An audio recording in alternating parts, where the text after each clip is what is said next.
Bart was pushed off a cliff by Milhouse. After bouncing off the rocks several times, Bart plunged into the water below. The raging river swept him downstream. Seeing this, Homer immediately jumped in after him. Father and son were carried along by the current. Homer quickly transformed himself into a small boat, and Bart sat on top paddling furiously, but it had little effect. Then, Homer's head slammed into a rock. They clung to the boulder as a massive waterfall loomed ahead. At that moment, Marge called out for them to let go. At the critical moment, Marge leaped down and rescued them. After the three made it to shore, it took a long time for their nerves to settle. Following this ordeal, Marge and Homer reconciled. I don't want to live in a world without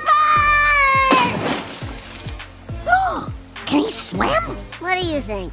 A few days earlier, Maggie had been incredibly itchy. After the doctor examined her, Maggie was diagnosed with chickenpox. To prevent Maggie from scratching herself raw, Marge put mittens on her hands. But even so, Maggie still found ways to scratch using other objects. Here, play with your teddy bear. Homer was about to pick up Maggie, but Marge quickly snatched her away to keep Maggie from passing the chickenpox to Homer. It could leave you sterile. Down there. Oh, you always gotta work blue, don't you, Marge? You're better than that. Homer couldn't even enter his own house. When Flanders learned that Maggie had chickenpox, he decided to send his own kids over, since getting chickenpox as a child is the safest time to have it. Homer instantly saw a money-making opportunity. He started advertising on the street corner, $15 to give your kid chickenpox. Soon Homer's house was filled with children. Maggie bathed in the drinks they were having, and the kids deliberately got close to her so her coughs would infect them. I feel like a chicken already. I just made an egg in my pants. When the party ended and all the children left, Homer discovered he was covered in a rash. Logically, he shouldn't have been able to catch it. I don't know. I kept away from Maggie all day. The chickenpox tormented Homer terribly. He even used Bart and Lisa to scratch his itches. Meanwhile, the parents were drinking at a restaurant. Milhouse's mom and dad happened to run into each other there. Having been divorced for years and with alcohol clouding their judgment, the two started making out right in Homer's room. Milhouse caught them in the act. His parents then confessed that they had gotten back together. Naturally, Milhouse was thrilled. His family could finally be reunited. But reality turned out to be nothing like he imagined. His mom and dad had no time for him at all. Milhouse found Bart to vent his frustrations. After hearing him out, Bart suggested Milhouse break them up as soon as possible. They'd split eventually anyway, so speeding up the process would reduce the suffering. So Milhouse launched his scheme to drive a wedge between them. First, he lied and told his dad that his mom said he smelled bad. But Kirk wasn't upset. He actually took it as a compliment. Since that didn't work, Milhouse turned to Luan. He told his mom that his dad had just let him drink alcohol, but Luan saw right through his lie. To break up his parents, Milhouse would need to play hardball. Bart grabbed a piece of lingerie from his own house and planted it on Milhouse's parents' bed. When Luan saw the lingerie, she knew it wasn't hers. She realized it belonged to Marge. She took the lingerie straight to Homer and explained the situation. That's ridiculous. No woman would want to have sex with that loser. In a fit of rage, Luann threw Marge's lingerie into Homer's hands. Now Homer was truly panicked. He confronted Marge with the lingerie. Marge denied ever doing such a thing, but Homer still didn't believe her. Marge was furious and told Homer to get out. Homer was equally angry. He packed his bags and left.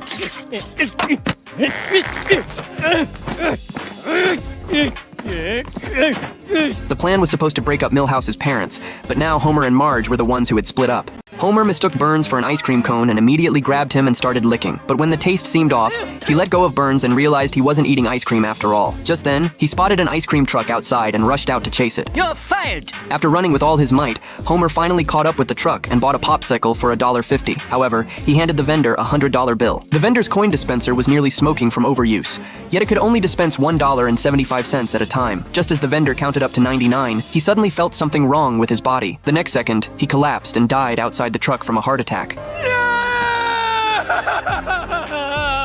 As a loyal ice cream customer, Homer brought Marge along to pay their final respects to the vendor. That's when the vendor's wife approached Homer. During their conversation, Homer learned that she no longer needed the truck. Since Homer had just been fired and received a large severance package, he decided to buy it. He soon gave the ice cream truck a makeover, decorating it in a way that kids would love. Homer had finally transformed himself into the job of his dreams. Every day, he'd wake up and hit the road to sell ice cream. Because he loved what he was doing, Homer was thrilled to go to work each day. But Marge was stuck at home doing the same things over and over. She felt like she had accomplished nothing in life and wanted to do something people would remember her by after she was gone. Sitting at the dining table, Marge stared blankly at the popsicle sticks in front of her. She picked up one stick and was suddenly struck with inspiration. After tireless effort, she managed to create a sculpture of Maggie entirely out of popsicle sticks. Marge, I was...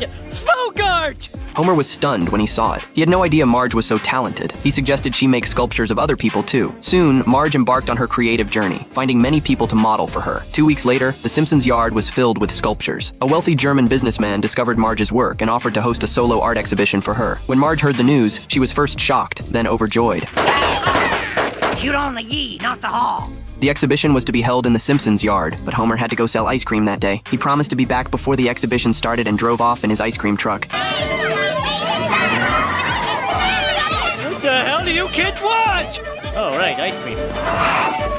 That's when he noticed an event being held up ahead, an opportunity too good to pass up. Homer parked his truck by the roadside, and kids immediately swarmed around it. Most of them got their ice cream, but then he ran out. Already? It's only 38 seconds to 3. Ah! Marge's show! Homer rushed back home. Must jettison excess weight.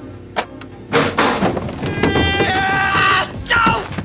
Knowing time was running out. Unfortunately, he hit a massive traffic jam. Thinking fast, Homer veered onto a side road. Just when he thought he'd make it on time, owls, people, and even a bear landed on his windshield. He turned on the wipers to clear them off, but then a crowd of people appeared ahead. Homer slammed the brakes but couldn't stop in time. Single-handedly, he destroyed every sculpture Marge had worked so hard to create. Marge was furious and refused to listen to Homer's explanations. She sat alone on the bed, unwilling to talk to anyone. Homer was locked out. No matter how many times he apologized, Marge wouldn't forgive him. He even offered $300 to compensate for the damaged sculptures, but Marge rejected his gesture and tore up the check. Homer grew haggard trying to make Marge happy. He sent her a photo of himself, and when Marge saw it, she felt a pang of heartache. But Homer accidentally fell asleep outside. When he woke up, Marge was gone. He immediately took the kids to search for her. Finally, he spotted her on a rooftop. Homer thought Marge was about to jump, but to his surprise, she had made an enormous sculpture of him. Wow! You made me a sculpture of Magilla Gorilla! A cow kicked a chicken into the air. While mid-flight, the chicken laid an egg. After the egg cracked open, a chick hatched out, but the chick was immediately snatched away by an eagle. The eagle lost its grip, and the chick fell down a chimney. After emerging from the chimney, the chick rode a burning piece of wood straight toward the barn and ended up right where the hay was stored. Terrified, the chick grabbed onto a cow. The startled cow kicked over a bucket of water, putting out the fire. The farmer who witnessed all this was so stunned that the cigarette dropped from his mouth onto the hay, sparking a massive blaze. The fire spread toward Springfield, and after crossing a river, it somehow stopped right at Burns's doorstep. It pushed open the door and went inside. Smithers came screaming out of the house.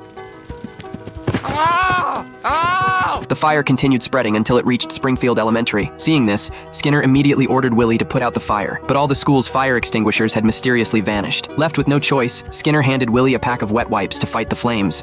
Gah! These are drier than a Charles Grodin quip!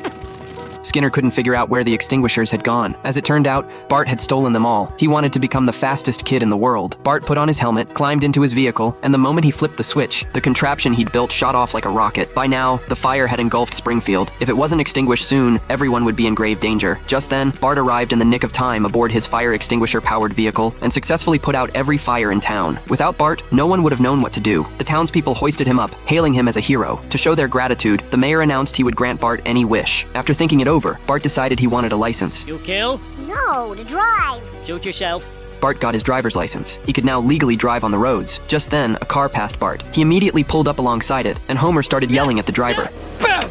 Homer, is that you? Ah, Florid! With his license, Bart could even drive to school, cruise down sidewalks, and park wherever he pleased, even on top of people. Ever since Bart got his license, Homer would call him for a ride no matter what Bart was doing. Unable to take it anymore, Bart turned off his phone and decided to visit another town to escape Homer. Bart arrived in North Haverbrook. Walking down the street, he spotted 3 pretty girls. Any of you ladies like stereo music?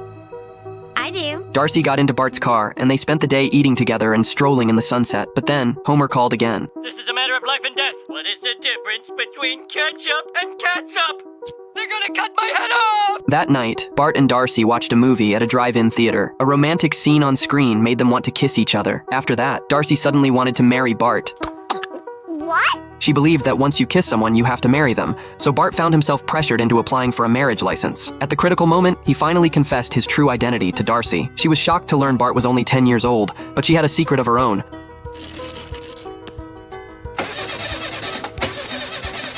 Bart never expected he was about to become a father. The baby wasn't his, though. Darcy had simply been trying to find a father for her child. Moved by her earnestness, Bart decided he absolutely had to marry Darcy. But at only 10 years old, he couldn't legally get married. The clerk then mentioned that Utah's marriage laws weren't very strict, so the two immediately headed to Utah to tie the knot. Just then, Homer and Marge arrived in time to stop them. Darcy's parents also showed up. After their parents talked some sense into them, Bart and Darcy peacefully parted ways. Darcy, in 50 years, you might see me walking down the street and you'll wonder, is that Bart? And I'll go, and you'll know.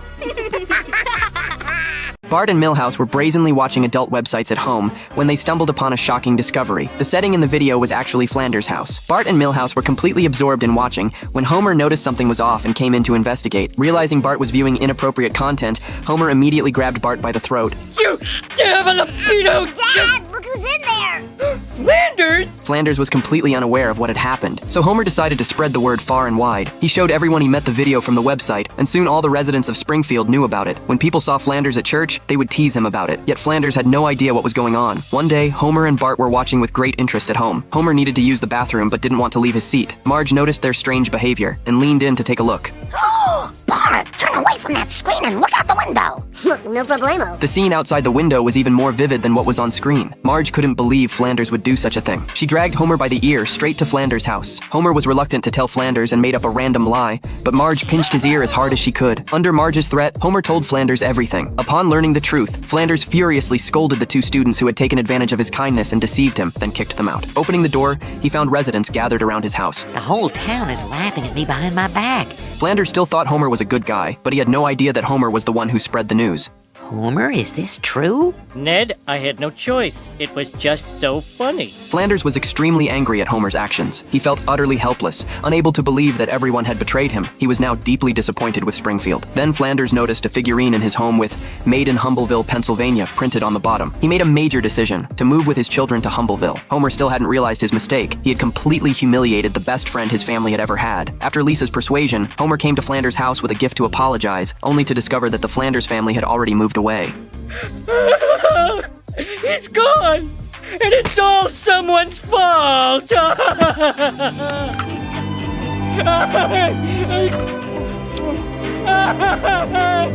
Though Homer had driven Flanders away, he at least had a chance to start over, to make a good impression on his new neighbor. Homer actually tied Bart and the dog together. I submit! Homer knocked on the neighbor's door, hoping to build a good relationship. Clay was a burly wrestling coach who seemed very difficult to get along with. One day, Marge was putting Maggie to sleep, but their neighbor's music was extremely loud. Homer went to ask Clay to turn it down, but Clay didn't care about others' feelings at all. Meanwhile, Flanders arrived in Humbleville with his children. The people there were all very polite, and Flanders found a job at the local factory. The only requirement was no beards, but Flanders believed his mustache was important to him and refused to shave it off. The residents of Humbleville couldn't bear to watch and gave Flanders a gift.